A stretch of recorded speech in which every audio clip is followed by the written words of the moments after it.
Sa isang liblib na baryo, may isang lumang bahay na matagal nang iniiwasan ng mga tao. Ayon sa kasabihan, may naninirahang nilalang doon, isang aswang na matagal nang nananahimik.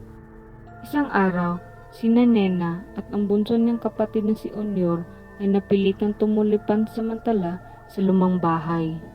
Matapos silang palayasin ng kanilang kamag-anak, wala na silang ibang matutuluyan at naiwan sila ng mga magulang nila dahil nagtrabaho ito sa malayo.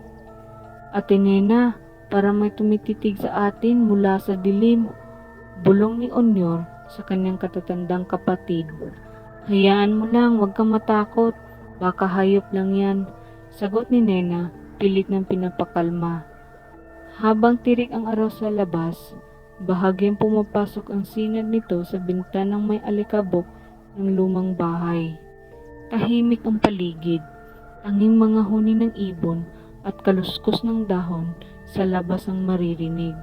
Ang kapal ng alikabok dito, Onyor, ani Nena habang pinapahid ang noo na pinapawisan at pumuna sa mga bintana.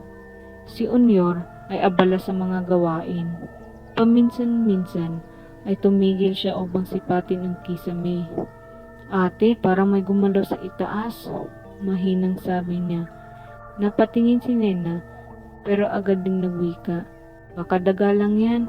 Sige, tuloy lang tayo, kailangan nating linisin to para may matutulugan tayo mamaya.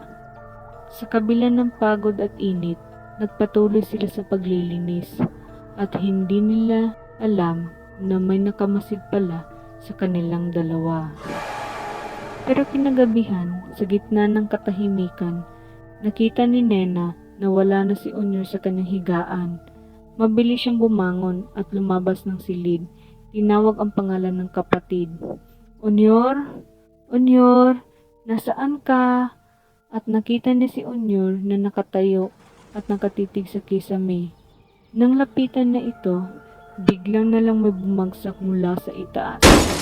Isang nilalang na may mahahabang kuko, mapupulang mata at nakangangang bunganga. Aswang! Sigaw ni Nena. Dali-daling hinila ni Nena si Onyor palabas ng bahay habang bitbit ang isang lumang krusipihong iniwan ng kanilang yumaong lola. Sa liwanag ng buwan, sinindihan niya ang kandilang hawak at tinutok ang krusipiho sa halimaw.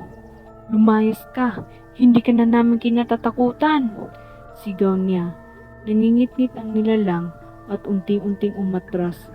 Biglang naglaho sa hangin. Kinabukasan, agad silang lumipat sa bahay ng kaibigan ng kanilang ina sa kabilang baryo. Mabait ito sa kanila, kaya't nagpasya sila na tumira muna doon. Mula noon, hindi na sila bumalik sa lumang bahay.